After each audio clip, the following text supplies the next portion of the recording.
प्रिय विद्यार्थियों, नमस्ते। डिजिटल लर्निंग क्लासेस नानन में आप सभी का स्वागत है। आज हम त्रिकोणमिति के बारे में अध्ययन करेंगे। आपके पाठ्य पुस्तक कक्षा 10 में यह जो चैप्टर है प्रश्नावली 6 का। देखिए, त्रिकोणमिति के बारे में अध्ययन जब करते हैं तो त्रिकोणमिति का जनक कौन था? त्रिकोणमिति का जनक आपने नाम सुना होगा। इसका जो गणितज्ञ आर्यभट्ट था, ध्यान रखना, आर्यभट्ट। अब त्रिकोणमिति का शाब्दिक अर्थ क्या है? देखो, इसके टुकड़े करो। त्रिकोणमिति अलग अलग। त्रिकोणमिति, त्रि मानी तीन, कोण मानी भुजा, मिति मानी माप। ऐसा त्रिभुज जिसकी तीन भुजाओं की माप हो। समझ गए होंगे बच्चों? तो अब अपन इसका आगे अध्ययन करते हैं। देखिए, आपके बोर्ड एग्जाम के हिसाब से ही प्रश्न हल करेंगे।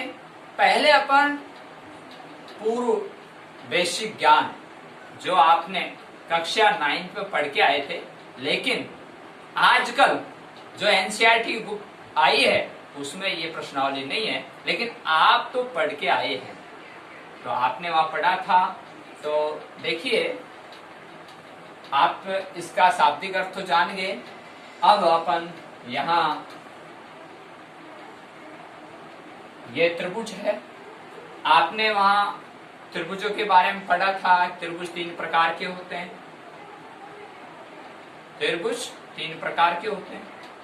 पहला त्रिभुज जो अपन कोण के आधार पर पढ़ते हैं, वैसे भुजाओं के आधार पर भी तीन प्रकार के होते हैं और कोण के आधार पर भी तीन प्रकार के होते हैं, लेकिन अपन कोण के आधार पर पढ़ते हैं।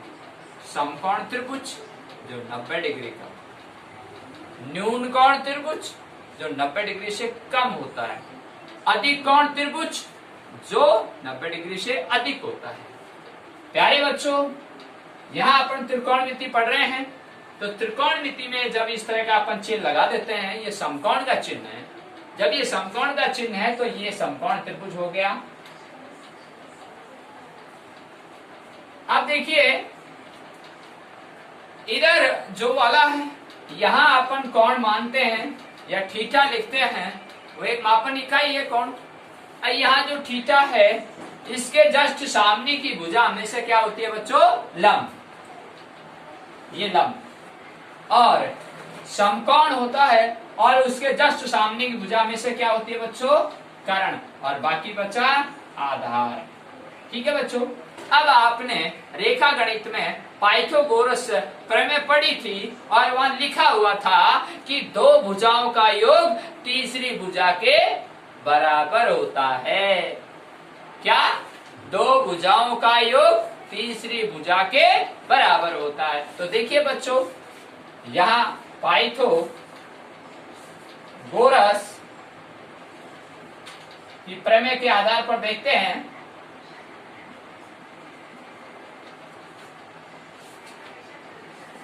क्या क्या है उसमें?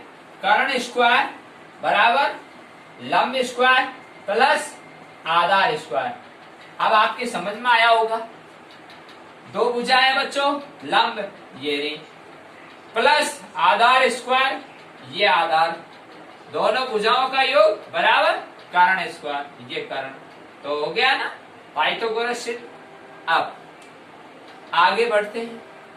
आपने जब पढ़ के आए थे तो वहां आपने लाल बट्टा कक्का पढ़ा होगा, और इस लाल बट्टा कक्का से आपने आगे कदम रखे हैं। तो साइन थीटा, ये कॉस थीटा, ये टैन थीटा, ये कॉट थीटा, ये सेक थीटा और ये कोसेक थीटा। ठीक है बच्चों? Sign, cos, tan, cot, sec, cosec theta. ठीक है? अब आगे अपन बढ़ते हैं तो यहां लिखते हैं साइन थीटा बराबर लंब बटे कर्ण, और कॉस थीटा बराबर आधार बटे कर्ण, टैन थीटा बराबर लंब बटे आधार। अब देखिए बच्चों, अब आपको जब ये चीज आती है तो अपन आसानी से इन सवालों को हल कर सकते हैं। आपको रटना नहीं है, मैं कभी भी गणित को रटाता ही नहीं हूं। जितना आप प्रैक्टिस करोगे, जितना आप ध्यान दे के बात को सुनोगे ना, तो आपको रटने की आवश्यकता ही नहीं है। और गणित जिसने ध्यान देके और मनन किया है, उसको वो कभी भूलता ही नहीं। ऐसा फॉर्मूला है, उस फॉर्मूले से अपन चलते हैं तो वहां अपन को परेशानी नहीं आती है, ये मैं आशा करता हूं। अब देखिए बच्चों, यहां आपने साइन कॉस टेन लिखा। अब देखिए यहां जो साइन है और ये कोसेक लिखा हुआ है, जब आप कोसेक या फिर इधर से ले लीजिए, ये टेन है, ये कॉट है, नीचे लिखा हुआ है। जब अपन कॉट लिखेंगे तो टेन का उल्टा हो जाएगा। क्या ये लिख रखा है आपने लंब बटे आधार, तो टेन का उल्टा क्या हो गया, आधार बटे लंब। तो आप यहां लिख सकते हो कॉट थीटा बराबर आधार बटे लंब, ये इसका सूत्र हो गया। ऐसे इसका सेक थीटा बराबर कर्ण बटे आधार। अब कोसेक थीटा बराबर कर्ण बटे लंब। देखिए बच्चों, कोसेक थीटा का मान कर्ण बटे लंब, सेक थीटा का मान कर्ण बटे आधार, कॉट थीटा का मान आधार बटे लंब। ये इस तरह से आपके सूत्र हो गए। अब आगे बढ़ते हैं अपन। इस तरह आप सिटी बाय सिटी चलोगे तो आपके समझ में आएगा। अपन आगे बढ़ते हैं, जो अपनी जो पाठ्य पुस्तक है उसमें किस तरह के प्रश्न है, मैं थोड़ा सा इसको थोड़ा और आगे बढ़ाता हूं। अब आप देखिए, ये समझ में आ गया होगा आपके बच्चों। ठीक,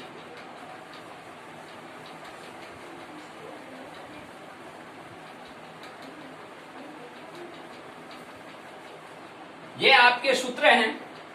अब हम लेते हैं आगे साइन थीटा, और ये जो चिन्ह है हल्का सा, ये गुणा का है, और आपने ये चीज लिख दी, तो इसी के आधार पर मैं सूत्र चला रहा हूं। यहाँ साइन थीटा और कोसेक थीटा को गुणा कर रहा हूं, तो ये हल्का सा जो बिंदी लगाई है बच्चों, यहाँ गुणा का चिन्ह है ये त्रिकोणमिति के अंदर। और आगे लिखा मैंने कोसेक थीटा बराबर 1, यानी इन दोनों को गुणा करने पर क्या आता है, 1। अब देखिए, मैं आगे मान लीजिए मुझे साइन थीटा निकालना है, तो कैसे करोगे बच्चों, जब गुणा में कोई चीज होती है तो वो इसके नीचे जाके भाग लगती है, ठीक है ना। साइन थीटा गुणा कोसेक थीटा बराबर 1। मुझे साइन थीटा निकालना है तो कोसेक थीटा का भाग दूंगा। कैसे, देखिए साइन थीटा बराबर 1 बटे कोसेक थीटा। ठीक है बच्चों, आपको याद करने की जरूरत नहीं है, समझते जाइए बात को। कोसेक थीटा निकालना है मुझे, कोसेक थीटा बराबर 1 बटे साइन थीटा। ये आपके फॉर्मूले बन रहे हैं, सूत्र। अब इस प्रकार से आपको ये समझ में आया होगा। ये जो बिंदी थी यहाँ, ये गुणा का निशान था, साइन थीटा गुणा का निशान है ये, और कोसेक थीटा बराबर 1 त्रिकोणमिति के अंदर। और साइन थीटा मुझे निकालना था, जब गुणा में होता है तो वो नीचे जाके भाग लगती है ना। तो साइन थीटा बराबर 1 बटे कोसेक थीटा और कोसेक थीटा बराबर 1 बटे साइन थीटा। क्लियर। अब आगे देखिए, ये देखो बच्चों, ये कॉस है और ये सेक है, तो दोनों को मैंने कॉस थीटा गुणा सेक थीटा बराबर 1। अब मुझे कॉस थीटा का मान निकालना है, तो ये नीचे जाके भाग लग गया 1 बटे सेक थीटा। अब मुझे सेक थीटा का मान निकालना है, सेक थीटा बराबर 1 बटे कॉस थीटा। ठीक है बच्चों, बहुत आसान हो गया ना। अब आगे देखिए, अब ये बचा tan थीटा गुणा cot थीटा बराबर 1। ठीक है बच्चों, टेन थीटा ये गुणा का चिन्ह और कॉट थीटा बराबर 1। त्रिकोणमिति के अंदर बिंदी होती है हल्की सी, तो टेन थीटा बिंदी कॉट थीटा बराबर 1, इट मीन्स गुणा। अब टेन थीटा मान निकालना है बच्चों, तो टेन थीटा बराबर 1 बटे कॉट थीटा, और कॉट थीटा निकालना है तो 1 बटे टेन थीटा। ठीक है बच्चों, देखो कितना आसान हो गया। अब देखिए आगे बढ़ते हैं, और ये समझ में आ गया होगा आपको। आगे देखिए, अब मैं थोड़ा रफ कर रहा हूं इसको।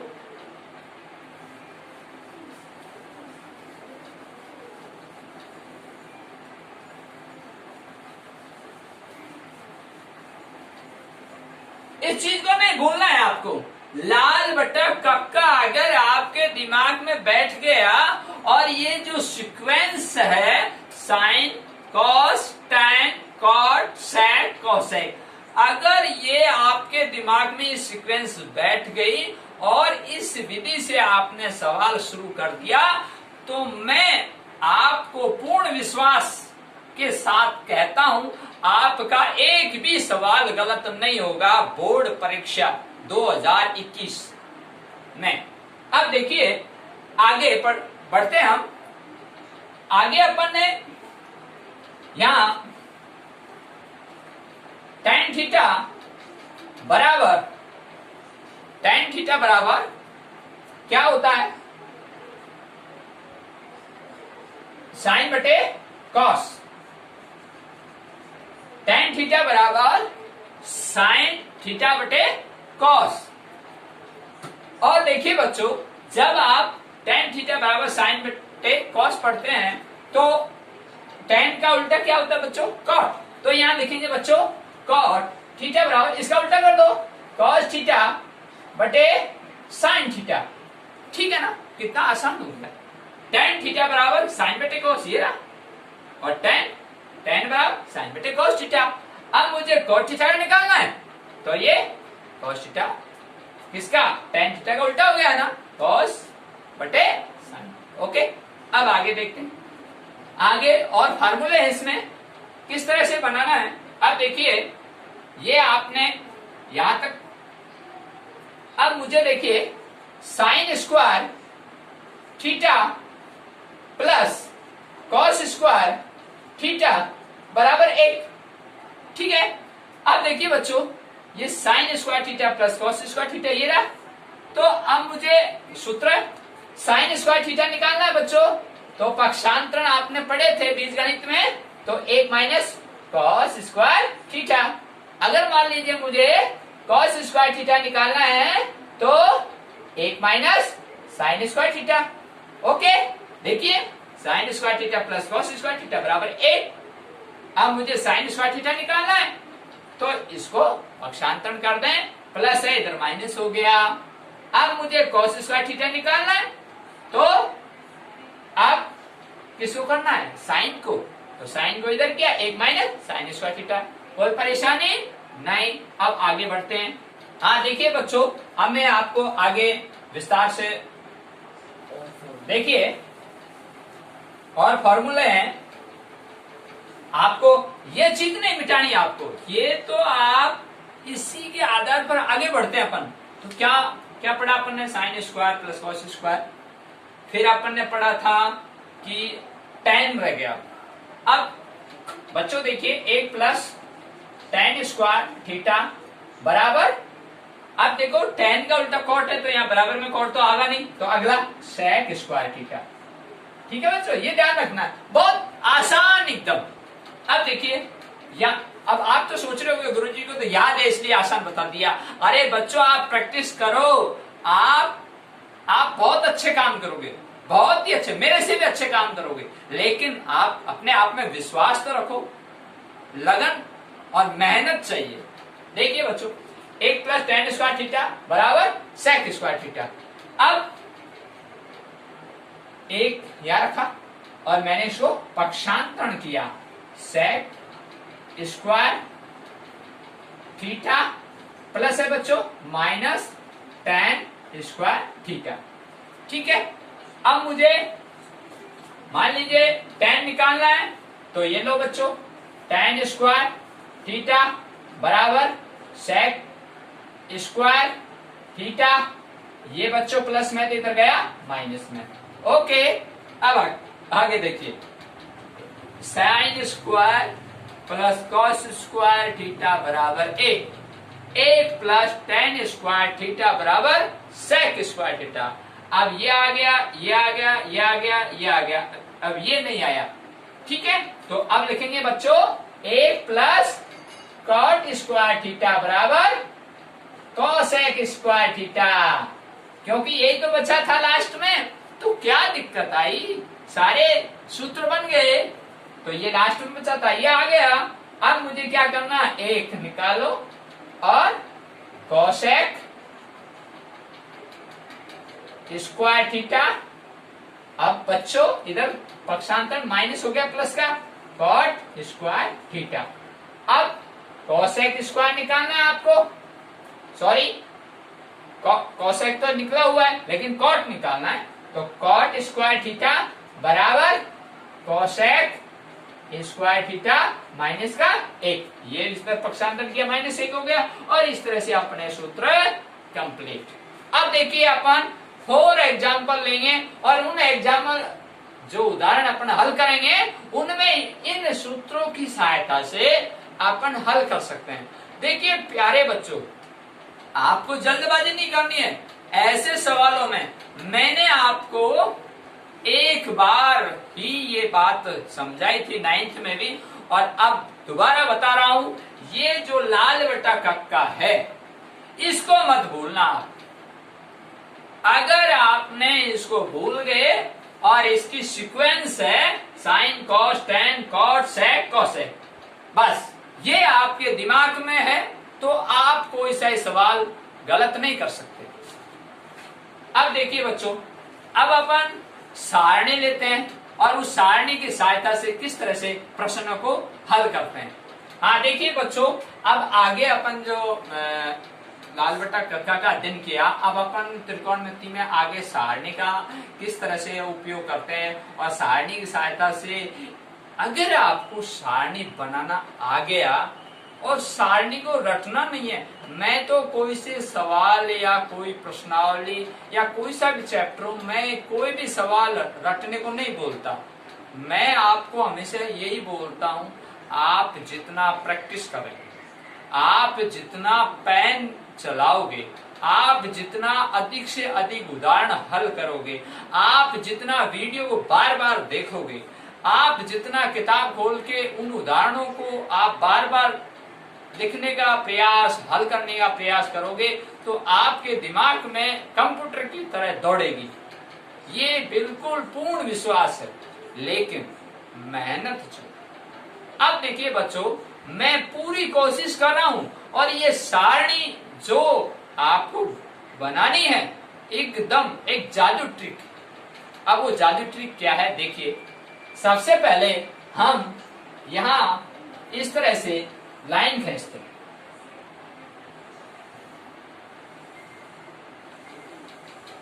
अब इसके अंदर यहां अपन लिखते हैं ऐसे।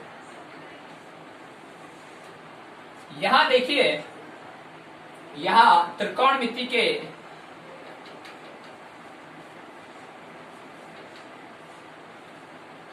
डिग्री और माप, देखिए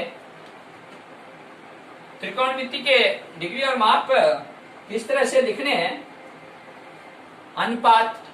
अब एक लाइन, 2 लाइन, 3 लाइन,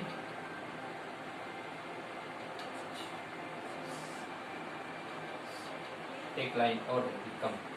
चलो इधर से ले लेते हैं बच्चों, एक लाइन कम रह गई थी।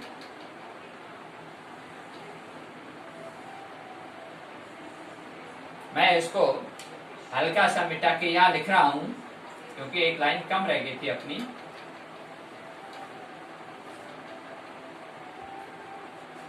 त्रिकोण मिति डिग्री, और डिग्री को यहाँ रेडियन भी लिखा गया है, मैं यहाँ रेडियन भी लिखता हूं। ऑब्लिक में रेडियन,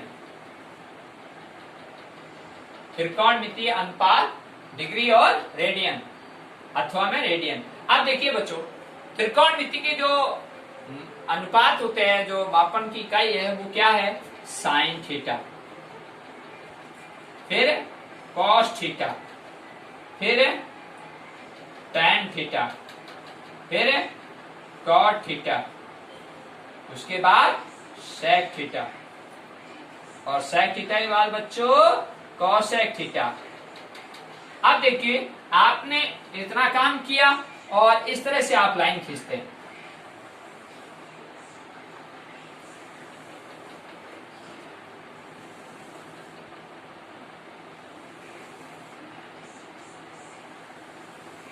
ठीक है बच्चों, 1 2 3 4 5 6, 1 2 3 4 5। ठीक है, अब देखिए यहां पर मैंने लिखा त्रिकोणमिति के डिग्री और रेडियन। ठीक है, त्रिकोणमिति की जो मापन है जो अपने लिख दिया, फिर उसकी डिग्री और रेडियन में भी लिखना है, मैं आपको बताता हूं। तो आप देखिए यहाँ 0 से स्टार्ट होता है, 0 डिग्री।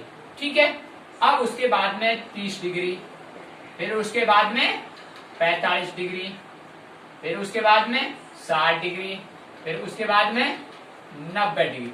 ठीक है बच्चों, अब देखिए अब ये रेडियन में भी लिखना है। मैंने ये रेडियन शब्द इसलिए लिखा कि आगे आपको काम में आएगा और मैं वो समझा देता हूं आपको। ये जो 30 डिग्री, 45 डिग्री, 60 डिग्री, 90 डिग्री कैसे आए, ये आगे आपका चैप्टर आता है, उसमें अपन अच्छी तरह विस्तार से पढ़ेंगे। लेकिन एक हल्की जानकारी अपन ले लेते हैं यहाँ। तो 0 डिग्री तो आप जानते हैं 0 से 0 है ना। अब इसकी बात करता हूँ 30 डिग्री। अब ये 30 डिग्री कैसे आया, तो यहाँ जब अपन रेडियन में पढ़ते हैं तो वहां पाई का मान एक चिन्ह है, तो वो पाई बराबर 180 रेडियन में लिखा हुआ है, तो यहाँ पाई बटे 6 लिखेंगे। तो ये यहाँ मान कितना है 180, तो 180 में 6 का भाग दिया कितना बच्चों 30 आया। तो ये रेडियन इट मीन्स कोण में चेंज हुआ। तो अपन आगे जो प्रश्नावली है उसमें अध्ययन करेंगे, तो ये ध्यान रखना। अब आगे इसी तरह से यहाँ देखिए, यहाँ पाई में कितने का मान देना है, 6 के बाद 4, फिर पाई में 60 आएगा। ये तो सीधी सी बात है, यानी 60 का भाग, या तो आप ऐसे कर लो 60 का भाग 180 में दे दो, वही 3, और 45 का भाग 180 में देंगे 4, तो यहाँ कितना आ गया बच्चों 4, और यहाँ पाई बटे 90 का भाग 180 में दे दो 2। तो ऐसे अपन को याद नहीं करने ट्रिक। तो ये कैसे आया, मैंने 30 का भाग 180 में दिया तो 6 आ गया, तो ये पाई बटे 6। तो रेडियन में जो पाई एक संकेत का मान है और वहां 180 डिग्री के बराबर। ओके, अब इस 60 को कैसे हल करते हैं, ये तो आप लिखने का तरीका आप समझ गए होंगे। इस तरह लाइन खींचनी है, यहाँ 1 2 3 4 5 6 7, ये 7 खाने हो गए। इधर भी 1 2 3 4 5 6। ओके, अब आपको यहाँ त्रिकोणमिति डिग्री रेडियन इस तरह लिख दिया, त्रिकोणमिति मापन इस तरह से sine cos tan cot sec और कोसेक, त्रिकोणमिति अनुपात हो गए ये। अब देखिए बच्चों, यहाँ 0 डिग्री, 30 डिग्री, 45 डिग्री, 60 डिग्री और 90 डिग्री। अब मेन बात तो ये है, आपको ये सारणी जो इसके अंदर लिखना है, वो लिखने का जो तरीका है वो है असली बात। अब देखो उसको 1 मिनट में आपके समझ में आ जाएगी, आप अच्छी तरह ध्यान देना। मैं यहाँ नीचे सॉल्व कर रहा हूं, देखो बच्चों 0 1 2 3 और 4। ठीक है बच्चों, 1 2 3 4 5। ठीक है, तो यहाँ 1 2 3 4 5 हो गए 5। ठीक है, 1 2 3 4 5 और 1 2 3 4 5। ठीक है बच्चों, अब आपने 0 1 2 3 4 लिखा। अब देखो बच्चों, इनके सबके नीचे 4 लगाओ, लगा दिया 4, ये 4 लगा दिया सबके नीचे, तो अंश बटे हार बन गई ये सब, अंश बटे हार अंश बटे हार। ठीक है बच्चों। अब इसके ऊपर रूट का चिन्ह, रूट अंग्रेजी का शब्द है, हिंदी में वर्गमूल कहते हैं, तो ये वर्गमूल का चिन्ह हो गया बच्चों, इस तरह से हो गया बच्चों। अब देखो यहां देखिए बच्चों, मैं चार, पहले भाग होगा फिर वर्गमूल निकलेगा, तो 4 का भाग मैं शून्य में दूंगा बच्चों, कितना आएगा? शून्य आता है ना। शून्य को 4 से गुणा करो, क्या आएगा? शून्य आएगा, सिद्ध हो गया। तो यहाँ तो क्या आ गया बच्चों? अब फिर अपन शून्य का वर्गमूल निकाले, शून्य, तो यहाँ तो क्या आ गया बच्चों? शून्य।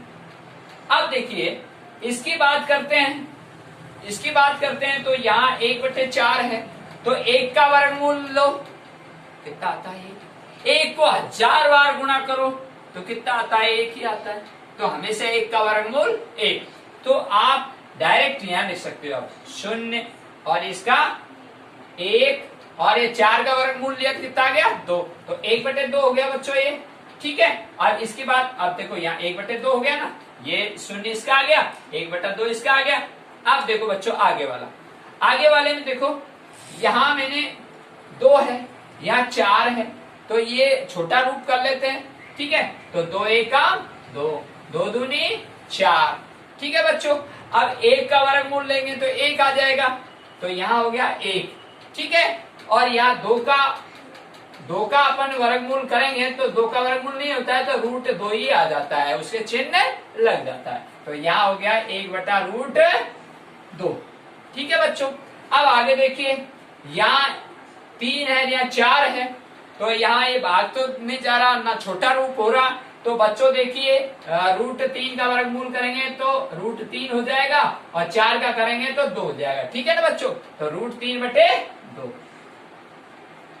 अब बच्चों इसकी देखता हूं मैं, 4 का भाग 4 में दिया, कट गया, 4 का भाग 4 में दिया, कट गया। अब बच्चे जल्दबाजी में सोचते हैं 4 भाग 4 में दिया बराबर हो गया हो, तो अरे नहीं, 4 का भाग 4 में देते हैं, 1 आता है। कितना आता है बच्चों? 1।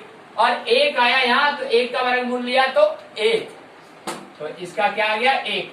दूसरी बात एक और है, हमने जब पढ़ा था तो हमारे गुरुजी ने भी इस तरह से बताया कि एक लाइन खींचो, यहाँ ऐसे लाइन खींची और यहाँ लिखो 0 और यहाँ लिखो 1, 0 लिखिए और यहाँ लिखो 1। तो उन्होंने ये बताया 0 और 1 के बीच में कितनी संख्याएं हैं, तो 0 और 1 के बीच में हमने कहा सर 1/2 है। क्या है? 1/2। इसके बाद तो हम जानते ही नहीं थे कि 0 और 1 के बीच में 1/2, यानी 1 का आधा ही होता है ना 1/2, यानी 100 पैसे का 50 पैसा, तो 100 का आधा हुआ 50, तो इसी तरह 1 का आधा हुआ नहीं 1/2, तो बस इतना ही जानते थे। तो गुरुजी ने जब बताया हमको कि 0 और 1/2 और आगे समझाया हमको कि 1/√2 भी इसके बीच में आता है। कैसे? कि आपने 1/2 बोला तो मैंने क्या किया, 1/2 के रूट लगा दिया। अब √2 का मान निकाला और √2 का मान निकाल के फिर 1 में भाग दिया, तो वो 1 से कम आती है, चाहे आप सिद्ध करके देख लेना, ठीक है।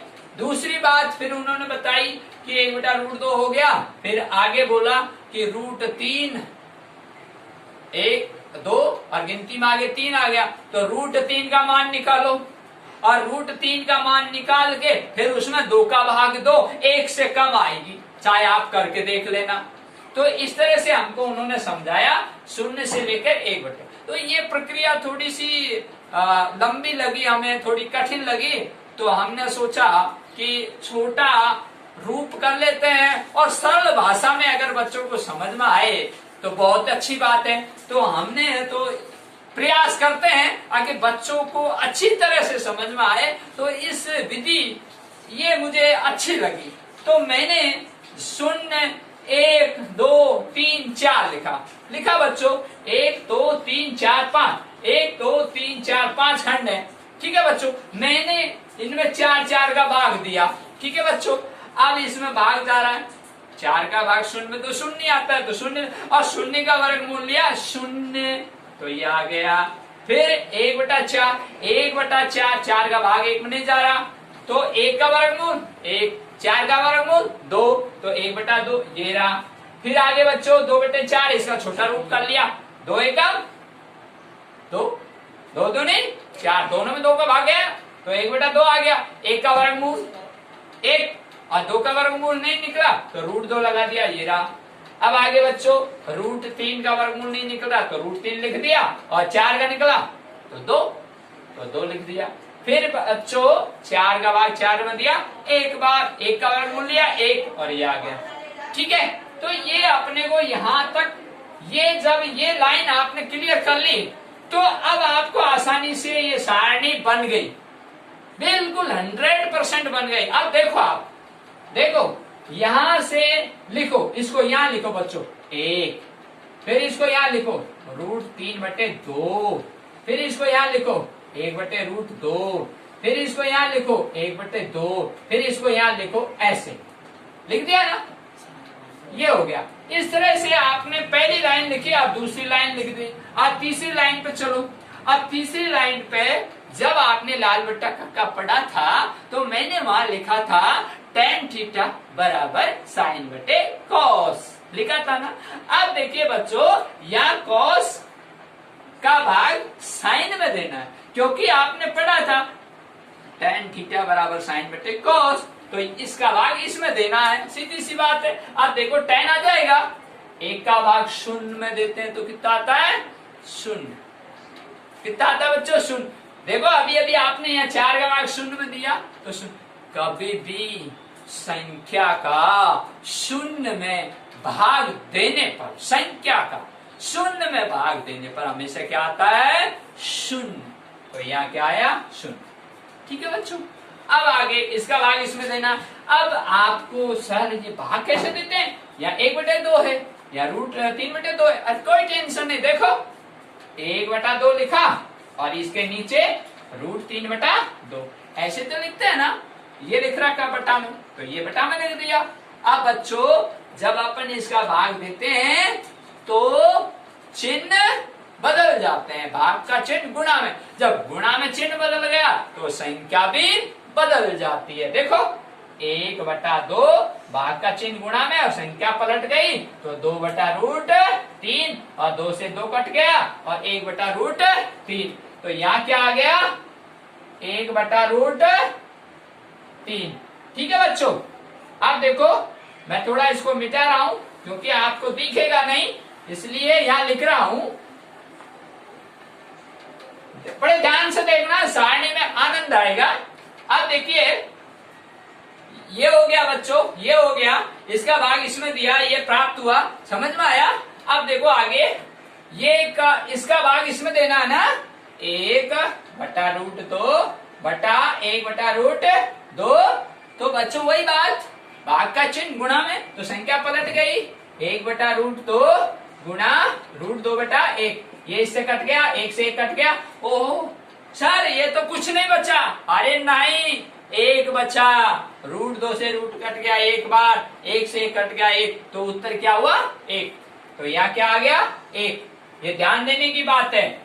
अब आगे देखिए बच्चों, यहाँ इस सारणी में √3/2 बटा 1/2, इसका उल्टा √3/2 और ये उल्टा हो गया 2/1, 2 से 2 कट गया √3/1, तो बच्चों 1 का भाग √3 में देंगे तो क्या आएगा √3, ये डेफिनेटली, ये ध्यान रखना √3। अब आगे की बात करते हैं, यहाँ देखिए, यहाँ समझ में आगे हो गया आपके, मैंने क्या किया √3/2 बटा 1/2 लिखा और फिर मैंने इसका भाग दिया, गुणा में हो गया, संख्या पलट गई, 2 से 2 कट गया, 1 का भाग √3 में दिया और √3 आ गया। ठीक है, मतलब 1 का भाग जब अपन किसी संख्या में देते हैं तो वही संख्या प्राप्त होती है। ठीक है, अब देखिए, अब बात आती है आगे। अब बच्चों 0 का भाग 1 में देना है, यानी संख्या में देना है, किसका 0 का। देखो बच्चों मैं आपको समझा देता हूं, ये 1, और इस तरह से अपन पिछली कक्षाओं में भाग विधि करते थे ना बच्चों, इस तरह से। जैसे मैं फॉर एग्जाम्पल लेता हूं, या 2 का भाग 4 में दूं, 2 एकम 2, 2 दूनी 4, तो यहाँ 4 आ गए बच्चों, और 4 में 4 घटाए 0 आ गया, ये तो भाग हो गया, इस तरह से करते थे ना। अब देखो बच्चों इसकी बात कर रहा हूं मैं 0, शून्य क्या है? भाजक। शून्य क्या है? भाजक। एक क्या है? भाज्य। क्या है? एक भाज्य, यानी शून्य का भाग एक में देना। देखो ये ना, कैसे देते हैं बच्चों? शून्य का भाग एक में देंगे, शून्य बार। क्या बच गया बच्चों? एक। फिर वापस भाग दो, शून्य। फिर एक बच गया, फिर वापस भाग दो। अरे सर ये तो भाग जाता ही रहेगा अनंत। कितनी बार? अनंत। तो बच्चों यहाँ अनंत का चिन्ह इस तरह से लिखते हैं। ये क्या है? अनंत का चिन्ह। ठीक है, तो याद रखना क्या कहा? शून्य भाजक है, एक भाज्य है, और शून्य का जब भाग दिया जाता है संख्या में तो अनंत आता है, जो मैंने आपको सिद्ध करके बताया। और बच्चों जब अपन संख्या का भाग शून्य में देते हैं, जब एक भाजक होता है और शून्य भाज्य होती है, जब संख्या का भाग शून्य में देते हैं तो हमेशा क्या आता है? शून्य। देख लो, एक का भाग शून्य में दिया मैंने। ठीक है बच्चों, एक का भाग शून्य में दिया, ये संख्या है। एक क्या है? भाजक है। शून्य क्या है? भाज्य है। एक का भाग में शून्य में ले रहा हूं, कितनी बार गया? शून्य बार। ये शून्य आ गया, बच्चा शून्य हो गया पूरा, तो आया शून्य। ये समझ में आई बात? तो देखिए बच्चों, इस तरह से अपन ये सारणी को कंप्लीट करने जा रहे हैं, और मैं आपको बेसिक नॉलेज, आप कहीं नहीं अटकोगे अगर आप बेसिक नॉलेज आपकी मजबूत है तो। अब देखिए, देखिए बच्चों, आपने ये कैसे निकाला वो समझ में आ गया? ठीक है, कैसे निकाला? जो मैंने लिखा ना 0 1 2 3 4 और नीचे 4 4 लगाए, फिर उसका वर्गमूल निकाला। हाँ याद आया ना? हाँ। अब फिर ये कैसे आया बच्चों? इसको उठा के मैंने ऐसे लिखा ना, ऐसे। फिर ये कैसे आया बच्चों? तीसरी लाइन, tan थीटा बराबर साइन बटे कॉस। तो यानी इसका भाग इसमें दिया, आपने दिया ना, तब ये संख्या प्राप्त हुई। अब बच्चों इसको उठा के यहां लिखो ऐसे, ये अनंत का चिन्ह और √3 और 1 और 1/√3 और ये 0। ठीक है बच्चों, कोई दिक्कत नहीं ना? अब देखिए आगे, आगे ये वाली लाइन 1 2 3 4 5वीं लाइन, यानी sec थीटा। आपने जब लाल बटा कक्का पढ़ा था तो मैंने वहां कहा था क्या? tan का उल्टा cot होता है, तो cos का उल्टा sec होता है। तो यहाँ क्या करना है? cos का उल्टा करना। क्या करना है यहाँ? cos का उल्टा। मैंने क्या कहा था आपको कि tan का, देखो tan का उल्टा cot, तो यहाँ tan का उल्टा हो रहा है, देख लो। 0 का उल्टा अनंत, इसका उल्टा, इसका उल्टा, इसका उल्टा और इसका उल्टा। ठीक है, चाहे आप ऐसे कर लो, बट देन बेटर ये है।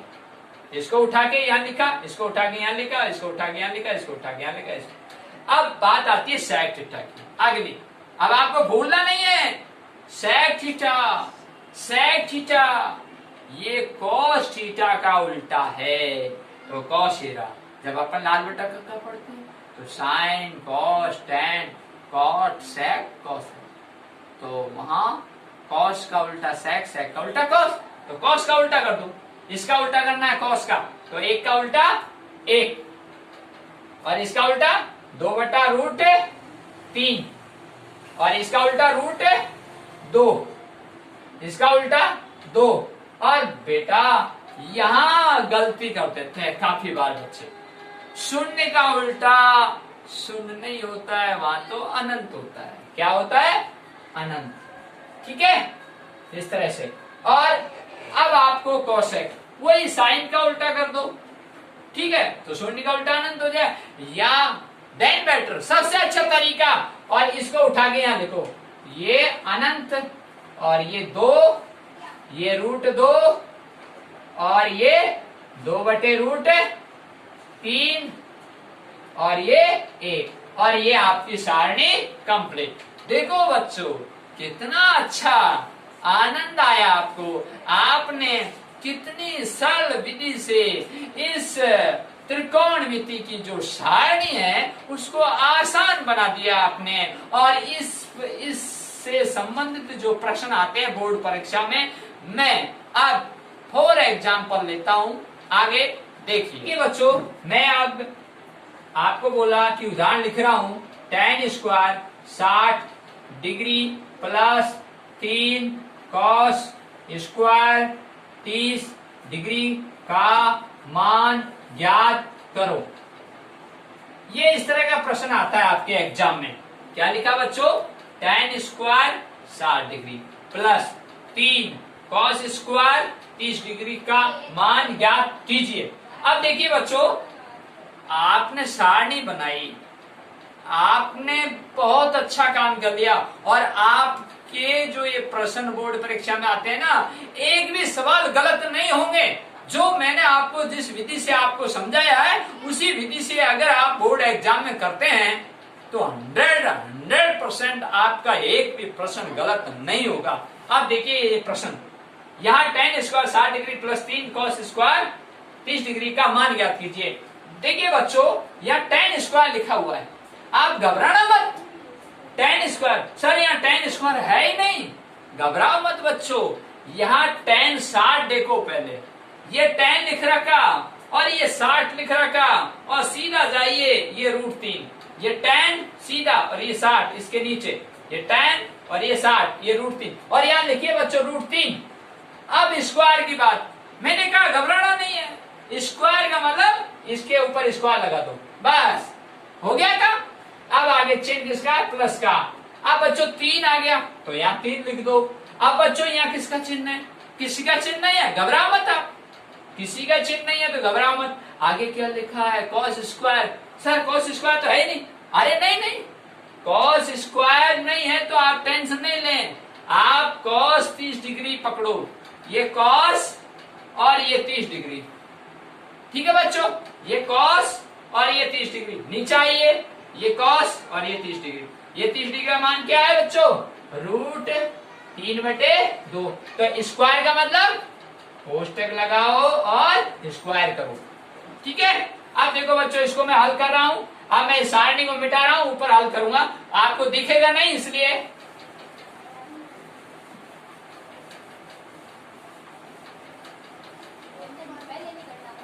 हाँ देखो बच्चों, ये प्रश्न था और ये आपने इस तरह मान रखा। अब मैं इसको हल करने जा रहा हूं, ध्यान से देना। यहाँ स्क्वायर का मतलब होता है वर्ग, स्क्वायर अंग्रेजी का शब्द है, हिंदी में वर्ग, और इसको वर्ग करना है। देखिए बच्चों, मैं आपको इसको खोल के समझा देता हूं, √3 गुणा √3, ठीक है बच्चों। आगे क्या है? प्लस, ठीक है, आगे क्या है? 3। और बच्चों जब ब्रैकेट होता है तो वहां हमेशा गुणा का चिन्ह होता है, यहाँ गुणा का चिन्ह, ठीक है। और यहाँ देखो √3/2 है, ऊपर क्या है? 2 का मतलब वर्ग। तो यहाँ बच्चों √3/2 2 बार लिखना है, ठीक है बच्चों, जैसे आपने यहाँ लिखा। तो ये गुणा और ये गुणा, ठीक है बच्चों। आप देखो गुणा कैसे करते हैं बच्चों, ध्यान रखना, कभी भी रूट से उसी संख्या से जब गुणा होता है, ध्यान रखना, उसी संख्या से √3 से √3 जब गुणा होता है तो रूट हट जाता है और संख्या रह जाती है। तो √3 गुणा √3 किया तो 3, ठीक है बच्चों। अब यहाँ प्लस का चिन्ह, अब आगे 3, ठीक है बच्चों। आगे क्या है? गुणा, तो गुणा लिख दो यहाँ। अब ये मैंने जो निशान लगाया इसी को हल करना है, तो ऊपर वाली संख्या को हल करेंगे, √3 गुणा √3, तो वही बात, ऊपर क्या आ गया? 3, और 2 गुणा 2 किया, क्या आया बच्चों? 4। समझ में आई? रूट गुणा रूट करते हैं तो संख्या आती है, और नीचे रूट नहीं है, 2 गुणा 2 किया, 2 दूनी 4, ठीक है। अब देखिए बच्चों, अब यहाँ ये है और यहाँ 3 है, यहाँ प्लस है। बच्चों बोर्ड मास का नियम अपन पढ़ते हैं तो प्लस से पहले गुणा होता है, तो गुणा होता है तो मैं प्यारे बच्चों आपको थोड़ा इसको साधारण कर देता हूं, इसके नीचे मैं 1 लिख देता हूं, ठीक है। और देखो इससे कोई फर्क नहीं पड़ता है, ये भी समझा देता हूं, 1 का भाग में 3, 1 का भाग 3 में दूंगा 3 ही आएगा, कोई फर्क पड़ा बस।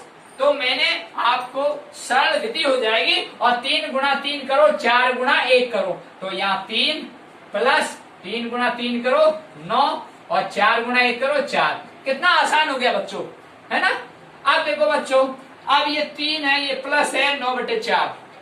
बच्चे जल्दबाजी में क्या कर देते हैं, सर 3 प्लस 9/4 हो गया, या 3 सही 9/4 हो गया। नहीं, अब ये सवाल पूरा नहीं हुआ, इसके नीचे 1 लगाओ ऐसे, और अब लघुत्तम लो, यहाँ 4, 1 और 4 का लघुत्तम 4, और 1 का भाग 4 में दो, कितनी बार गया 4 बार, और 4 को 3 से गुणा किया 12, और 4 का भाग 4 में दिया 1 बार, 1 को 9 से गुणा किया 9, 12 और 9 जोड़ा कितना आया बच्चों 21, और नीचे हर में कितना आ गया 4, और ये आपका उत्तर। और मैं आशा करता हूं आपको आज जो आपको मैंने पढ़ाया वो बहुत अच्छी तरह से समझ में आया होगा, और अब अपन अगले वीडियो में इन्हीं त्रिकोणमिति के जो और एग्जाम्पल रह गए हैं वो अगले वीडियो में देखेंगे।